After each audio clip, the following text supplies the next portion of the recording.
여러분, 한국은행들 괜찮을까요? 이게 괜찮지 않다는 신호가 계속 나오고 있습니다. 여러분, 일단 이거 한번 보세요. 2023년이면 올해입니다. 1월 가계신용 연체율입니다. 여러분, 가계신용 연체율이 지금 보시는 것처럼 0.55%입니다. 0.55%라는 숫자는 여러분, 이게 결코 낮은 숫자가 아닙니다. 자칫 잘못하면요, 이 분위기, 나쁜 분위기가 시장을 휩쓸 수도 있다는 그런 수치이기도 합니다. 실제로 말입니다. 추세선을 한번 볼까요? 추세선을 보면 가계신용대출 연체율이라고 써있죠. 여기에 보면 2022년은 0.46이었어요. 2019년에 0.41에 비하면 지금 0.46이 됐으니까 코로나19 이전보다가 지금 심각해졌다는 뜻이 되는 거죠. 2020년은 아무래도 대출 만기 연장해 줬으니까 줄어들 수밖에요. 가계신용대출의 연체율이 0.34%로 줄어들었습니다. 2021년에는 역대 최저치로 줄어들었습니다. 보시는 것처럼 0.29로 말입니다. 그런데 2022년에 월등하게 쭉 늘어났다는 거, 이거 감안해 보세요. 그러면 여러분, 대출 만기 연장이라는 133조 3천억 원 안고 가면서 지금 다시 경기가 나빠서 연체가 되고 있는 게 0.46이라는 뜻이거든요. 쉽게 말하면 코로나19 이전 2019년의 위기처럼 지금 와 있다는 이야기인데, 문제는 1월에는 0.55까지 올라갔다는 것. 이 수치는 여러분 굉장히 충격적인 수치예요. 2016년 9월까지로 돌아갑니다. 2016년 9월. 2016년 9월에 0.46을 기록을 했습니다. 6년 만에 가장 높은 수준입니다. 이게 여러분, 이게 0.55 이러는데 뭐 이거 가지고 뭘 걱정해 이렇게 이야기하지만 여러분, 가계대출 전체 규모를 보면 이렇게 우리가 단순하게 넘길 수가 없습니다. 가계대출이라는 게 지금 1870조가 넘잖아요. 그렇기 때문에 0.5%라고 하더라도 그 규모가 결코 적지 않기 때문에 시장의 불안감은 굉장히 커진다, 이렇게 이야기할 수 있는 겁니다. 게다가 말입니다, 가계신용만 이런 게 아니잖아요. 전체 연체율도 지금 적지 않습니다. 물론 2019년에 0.36%보다는 좀 줄어들었어요. 0.25%로. 그러나 이것도 지금 상승 추세에 있잖아요. 상승 추세에 있다는 것이 결국 시장에는요, 이게 위협이 되지 않겠느냐, 이런 이야기를 많이 하고 있거든요. 그중에서도 대표적인 게 이게 중소법인들, 중소기업들의 연체율인데, 중소기업들의 연체율은요 0.44%입니다. 진짜 많이 올라갔죠. 0.44%면 2019년 가계신용대출이 0.41%인데 그거보다 많이 올라갔다고 이야기하는 거니까, 결국 말입니다, 시장 분위기는 지금 연체 때문에 싸해진다, 이렇게 이야기할 수가 있습니다. 이게 연체가 말입니다, 대출 만기 연장이나 혹은 뭐 PF 대출 어떤 상황과 연속적으로 맞물린다면 그 충격파는 굉장히 크지 않겠느냐, 이렇게 시장은 읽고 있습니다. 그래서인지 말입니다, 시장에 지금 금융위기에 대한 어떤 점검 반드시 필요하다, 이렇게 이야기하면서 시장을 들여다보기 시작했습니다.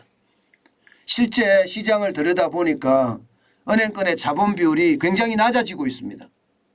2019년에 11.46%였거든요. 2021년에는 12.99%까지 올라가더니 2022년에 오니까 12.26%로, 쉽게 말하면 자본 비율이, 은행권의 자본 비율이 많이 떨어지고 있어요. 이게 여러분, 이런 것을 보면 뭐 그들은 이자 장사해서 말입니다, 성과급 잔치에 연봉잔치에 뭐 이런 돈잔치만 엄청 벌이면서 말입니다. 은행의 자본 비율은 별로 신경을 쓰지 않았다 이런 생각이 들어요. 그러면 여러분 물론 12.26%가 낮은 수치는 아닙니다. 12.26%가 낮은 수치는 아닙니다. 8%보다는 훨씬 높으니까 낮은 수치는 아니지만 지금 현재 보면 말입니다. 가계신용대출이 0.46까지 연체가 나고 있는 상태에서 12.26%가 괜찮을 건가? 여기에 대한 것은요. 의심할 수밖에 없는 거예요. 왜 의심할 수밖에 없느냐? 여러분 다른 나라하고 비교해 보면 낮거든요. 지금 미국의 어떤 은행들이 줄파산하고 있잖아요. 은행들의 어떤 자본 비율이 12.37%입니다. 15.37%. 우리는 미국 은행들의 12.37%보다 낮아요. 12.26%입니다. 심지어 말입니다. 크레디트 스위스라는 CS 여기 지금 유동성 위기에 몰렸잖아요. 그게 유럽입니다. 유럽은요 14.74%예요. 굉장히 높아요. 영국은 이미 금융위기를 많이 겪은 터라 15.65%까지 쌓아놨습니다. 거기에 비하면 대한민국의 어떤 자본 비율은 굉장히 낮죠. 저는 이것을 지적하고 싶은 겁니다. 결국 말입니다. 미국보다가 낮은 자본 비율이 자칫 잘못하면요. 대출 만기 연장이나 PF 대출과 연계돼서 한꺼번에 터진다면 이게 인정사정 없다. 저는 그렇게 생각해요. 이게 점점 말입니다. 경기가 좋아지면 연체 비율이 더 떨어지겠지만 지금 그런 모습은 안 보이거든요. 그러니까 경기가 더 나빠질 것 같은 모습만 보인다는 뜻이에요. 그런 상황이라면 위협이 굉장히 크다 이렇게 얘기할 수가 있고요. 오죽했으면 정부에서조차 말입니다. 12.26%가 위험해 이렇게 생각하고 있는 것 같습니다. 그래서인지 정부는요. 자본을 확충할 수 있는 아주 제도적인 정비를 지금 들어가고요. 실제로 말입니다. 완충 자본 제도를 도입하겠다 이렇게 이야기합니다. 그래서 4대 은행은 필요한 자본을 더 확충하라 이렇게 이야기하는 겁니다. 그렇게 되면 현 신한 같은 경우는 9,811억을 더 확충을 해야 되고요. 국민은행은 1조 2,254억 원을 더 확충을 해야 됩니다. 우리은행도 3조 5,813억 원을 더 확충을 해야 됩니다. 여기서 여러분 우리가 볼 수 있는 것은 우리은행은 저렇게 많이 확충해야 돼 이런 생각이 들죠. 위험하다는 뜻이에요.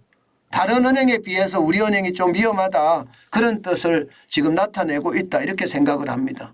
오죽했으면 정부가 자본 확충을 제도적으로 하겠다 이렇게 이야기할까요?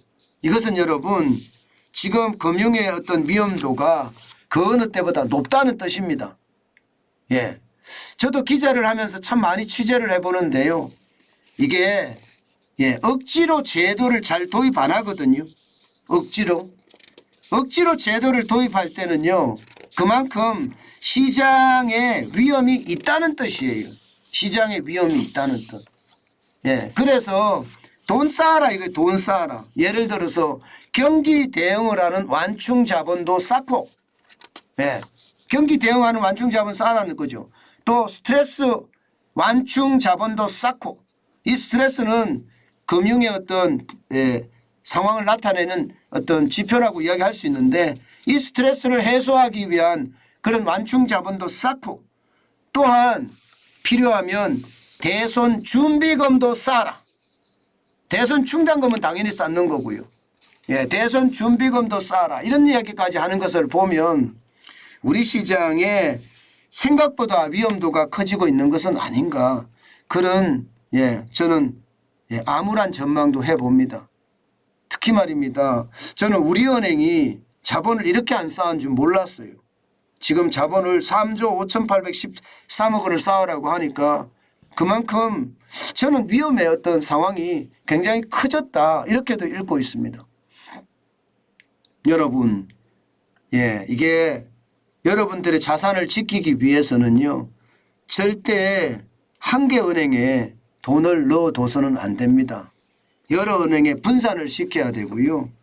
리딩 뱅크라고 이야기하는 국민이나 신한이나 국민에 어느 정도 넣어놓는 것, 이것은요 내 자산을 지켜가는 첫 번째 지름길이 아닐까, 저는 그렇게 생각합니다.